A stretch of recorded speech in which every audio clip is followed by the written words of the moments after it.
This is the program that shows you the side of police chase videos they didn't want you to see. Bungled arrests, kamikaze crooks and cop-based carnage of all kinds. Welcome to Cops Uncut, the real car crash TV.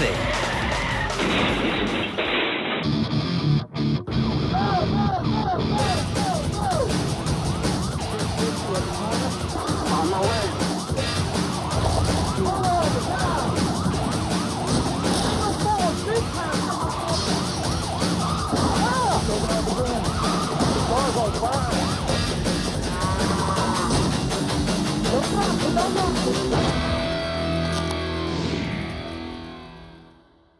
Coming up on Cops Uncut. The shoplifters are in for a grey Christmas. This wrongdoer finishes the wrong way up. And this cop goes car surfing. Taking off again. The occupants of the rather beaten-up looking motor up ahead are either too stingy or too poor to keep it in good nick. And the reason they can see a cop car in their mirror is because they're also too stingy or too poor to pay when they go to the mall. Not only have they been shoplifting, but when a security guard attempted to confront them about the offence, they threatened to shoot him.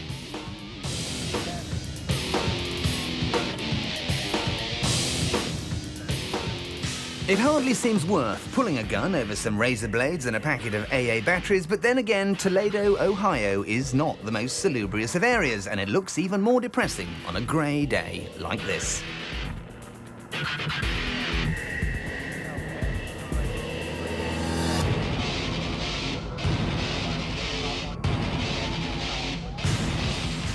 In fact, if we take a closer look at the date on this dashcam, perhaps it'll become clear why these guys have been on a shopping spree, or rather, a stealing spree. Yes, today is the 24th of December, so perhaps, like Bob Cratchit in A Christmas Carol, they're just off home to give some gifts to Tiny Tim. Their car has obviously been in a prang quite recently, and with the rear fender hanging off, a dent in the bodywork and one of the rear lights out, it's in as sorry a state as the neighbourhood they're driving through. They can't even muster up enough speed to keep the cops at a safe distance, so it can only be a matter of time before this Christmas story draws to a close. In fact, if they'd had the presence of mind, it might have been a good idea to pop into this church and pray for forgiveness. Spending the festive season behind bars is beginning to look inevitable, so they just want to say goodbye to the kids and drop off the prezzies. Tough luck if any of them are faulty though, because they haven't got any receipts. One more left turn and we've made it. Amelia. So it looks like these two don't mind getting arrested in full view of the neighbours.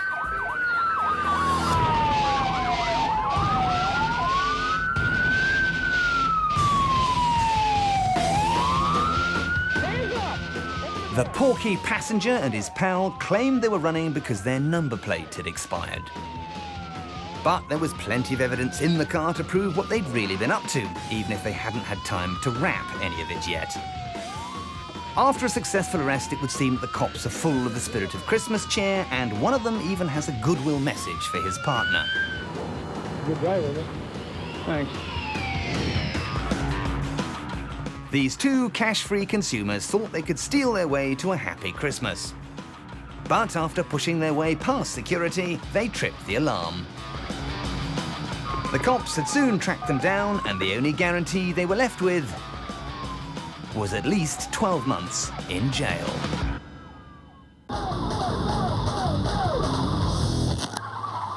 Still to come in part 1. This suspect goes sunny side up, and this gunman tries to kill his own kith and kin. It wasn't me, Gov. Some people have a hard time saying no, but this boy racer suffers from the opposite problem. Whatever you ask him, he just can't seem to answer in the affirmative. Any of them down there open, sir? Sir? Any of them cans down there open? No. No, sir? No. You had a little bit to drink tonight? No. No? No. What about taking any types of drugs or anything, sir? Okay. Huh? Huh? I said, do you take any types of drugs or anything? No. Prescription or non-prescription? No. You sure about that? Yes, sir, for sure. The only thing he can say yes to is the fact that all of his other answers have been no. But actions speak louder than words, so what happens next can be nothing less than an admission of guilt.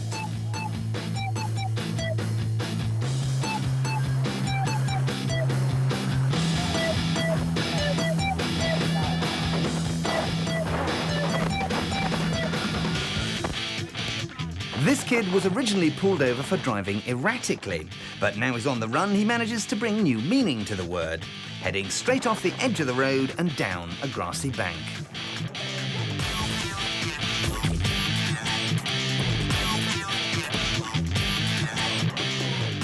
Judging by the way he handles a car, his answer to the question, "Do you have a driver's license?" would also be no. This guy's putting more skid marks down than a drag racer, and judging by the amount of swerving going on, he doesn't know what it's like to be on the straight and narrow.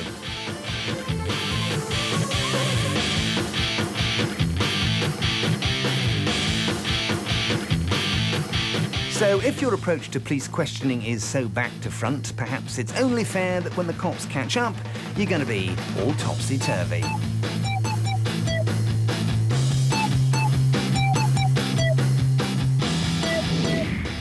This contrary crook had an answer for every question the cops threw at him.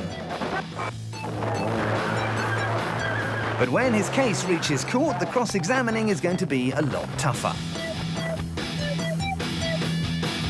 And once the judge has passed sentence, his verdict isn't going to be overturned.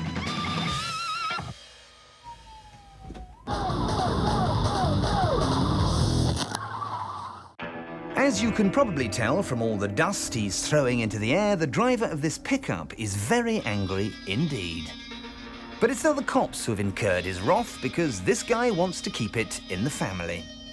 He's got a beef with his brother and is looking to sort things out with a shotgun.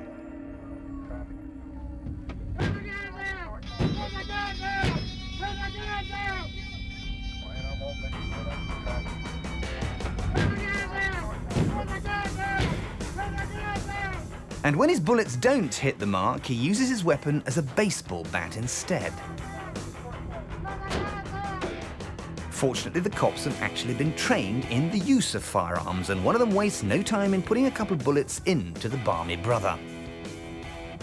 As well as a posse of deputies to take control of the situation, before long his mum and dad turn up too. When they were kids, it was just horseplay and the occasional fist fight, so it must have come as a big disappointment for these parents to find their two sons in a shootout. Now the cops really have got their hands full, trying to restrain their suspect and trying to restrain Mom and Pop from giving him a piece of their mind. The way things stand, he'll probably be grounded for at least a week and forced to do some extra chores.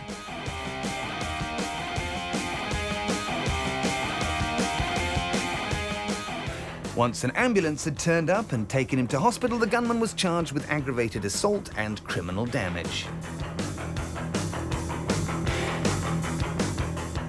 And now this raging relative will probably be written out of the family will, having gone from sibling rivalry to brother-in-arms. Firearms, that is.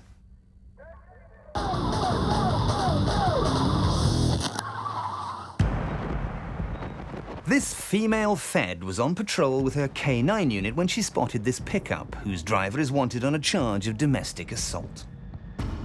She may be dwarfed by the pickup, but she's not going to be intimidated either by its size or by the lack of cooperation she's getting from its owner. Knowing that an arrest is imminent, he tries to stall for time while she tries to talk him onto the side of the road without mentioning the words handcuffs, custody, or right to remain silent. We'll talk to you that as soon as I get your driver's license, and then we'll talk about it. Okay? As negotiations continue, the suspect stands his ground and she begins to lose her patience, even deciding to dispense with the element of surprise. So once this wife-beater knows he's heading for the high jump, he's not going to stick around just to find out what the back seat of a police car feels like. It's a tense standoff, and what our patrolwoman should remember is that although she has the law on her side, the guy she's talking to has a large, four-wheel drive vehicle on his.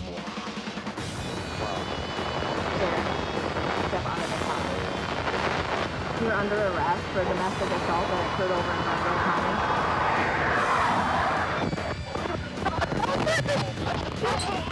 County. What she should also have remembered is that it's best not to attach yourself to a moving vehicle. This car-surfing cop escaped unhurt, but the next time she makes a traffic stop in case of an emergency, she might decide to bring her roller skates.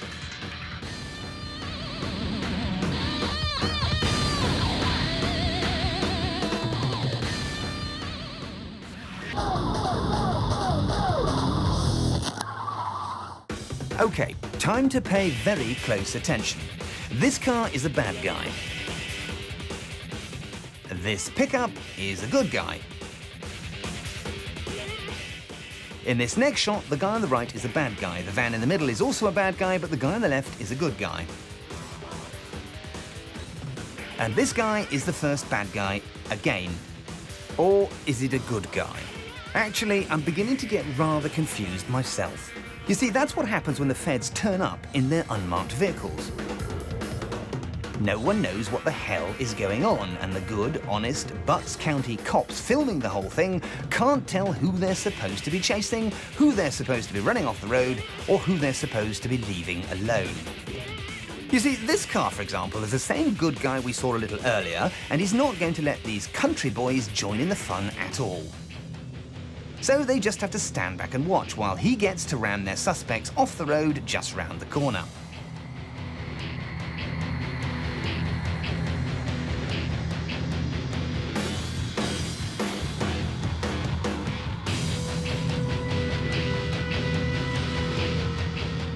In the middle of the ensuing dust cloud, the driver leaps out and runs off into the bushes, and the federal agent even gets the fun job of giving chase. Officer Payne, meanwhile, has to deal with the passenger, although at least he's not putting up too much of a fight. His colleagues are having a little more luck just down the road as they pull over the other bad guys. Of course, the reason the feds are here in the first place is because there are drugs involved. Lots of them. And when you've got a dash cam at your disposal, why not put it to good use by producing some video evidence? Good Lord, that is a stash of hash.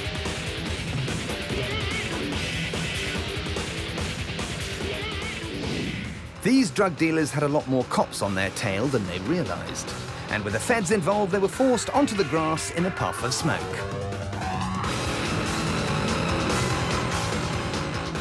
Once the dust had settled, their smuggling operation was over.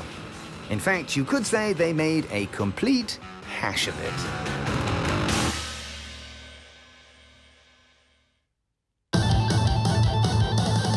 Taking off again. Still to come in part 2. This thief gets turned over to the cops, and this suspect gets a word or two in his ear. Drunk test dummies. This is Officer Laid Back. What's up, dude? Step out here and talk to me, man. He's so relaxed you'd think he might be riding a surfboard instead of driving a police car. You got a license on you? Close your door so don't get knocked off. Step over here so we don't get run over, partner. When he pulls over a drunk driver, his technique is to treat him like an equal, an old friend he just happened to bump into on the road. Anything to drink tonight, sir? How much have you had to drink? And be honest with me, because I'll be able to tell, okay? I've had probably 4 beers. Why don't you put your cigarette down for me for now? I don't want you to have to put it out. Not for him the heavy-handed tactics of some of his colleagues. He isn't going to shout at you, get you in a headlock, or slam you up against the side of your car. Even his field sobriety tests are conducted like an amiable chat. No raised voices and no acting like a strict schoolmaster. It's as if he's sitting alongside you at the bar, sipping a beer and talking about the game.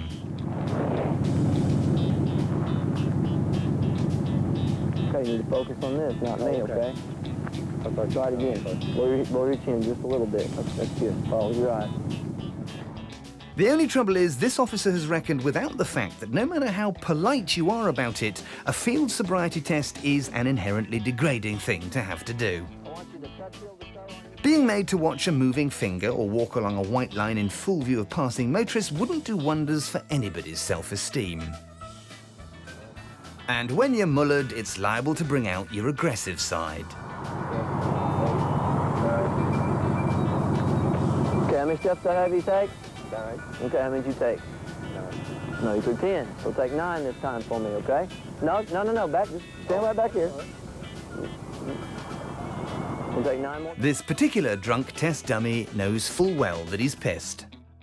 The cop knows that he's pissed. Even the people driving past know that he's pissed. So what exactly is the point of this whole charade? Once you turn around and face your truck. Have you ever been arrested, sir? Please. At this time, I'm placing you under arrest for driving it. Right there, hold it. Our easygoing officer certainly didn't see that one coming, and it also wasn't the slickest bit of self-defense you'll ever see. Fortunately for him, though, Mr. Smith here isn't in the mood for a high-speed chase, and a little further down the road he pulls over and he gives himself up.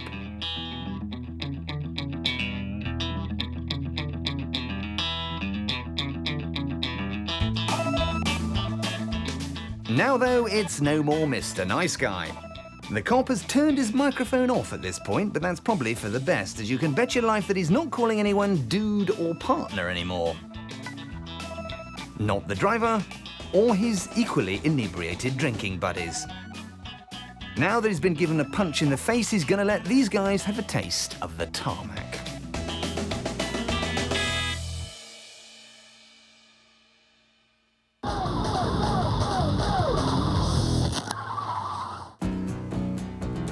These cops are on the trail of a thief who's been busy breaking into every car in town.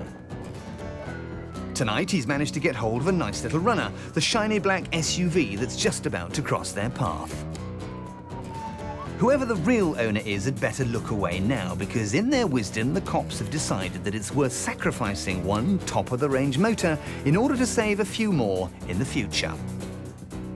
And when we use the word sacrifice, in this case, we're really not exaggerating.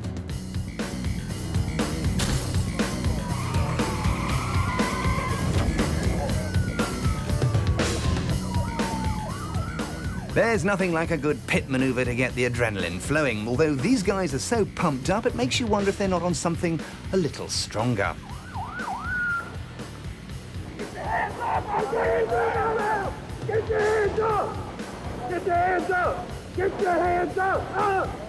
You understand me? Keep them up!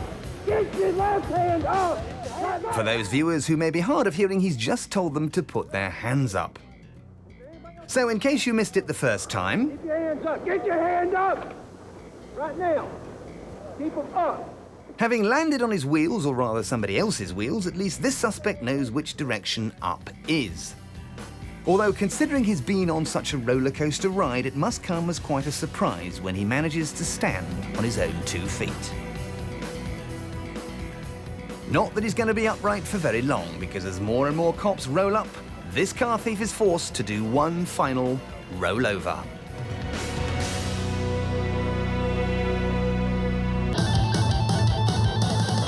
Taking off again. Down in Jonesboro, Arkansas, George Pena has been feeling a little sorry for himself.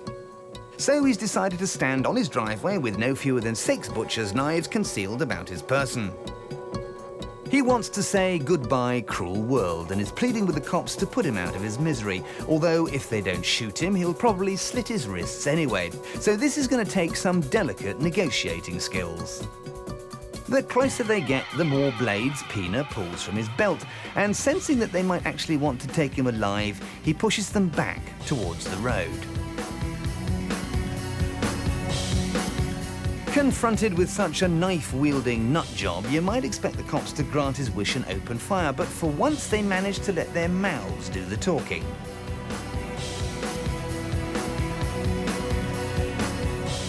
Pena decides to lay down his weapons, all 6 of them, and with the sound of so much metalwork hitting the deck, his neighbours must think the rag and bone man has just arrived. With the situation on a knife edge, these cops turned out to be a cut above the rest. Amongst other things, Pina was arrested for attempting suicide, which makes you wonder what the charge would have been if he'd succeeded.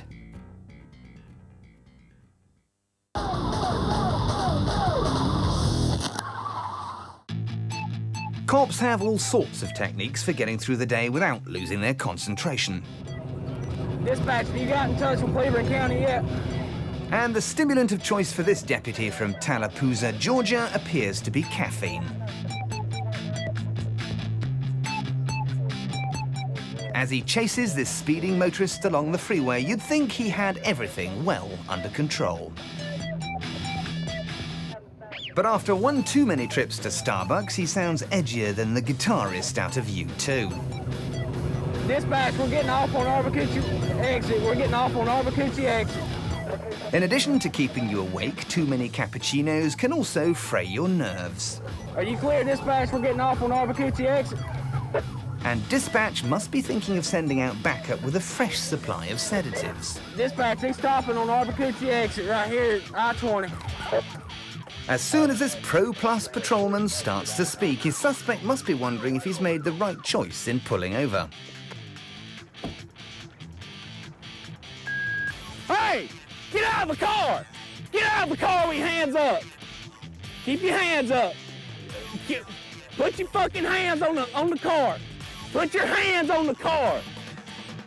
With a cop this jumpy on your case, keep your hands on the car! It's best to do everything he says. What are you running for, man? You're scared. Well, you're going to jail scared, buddy. Or you could end up getting roasted. Come on.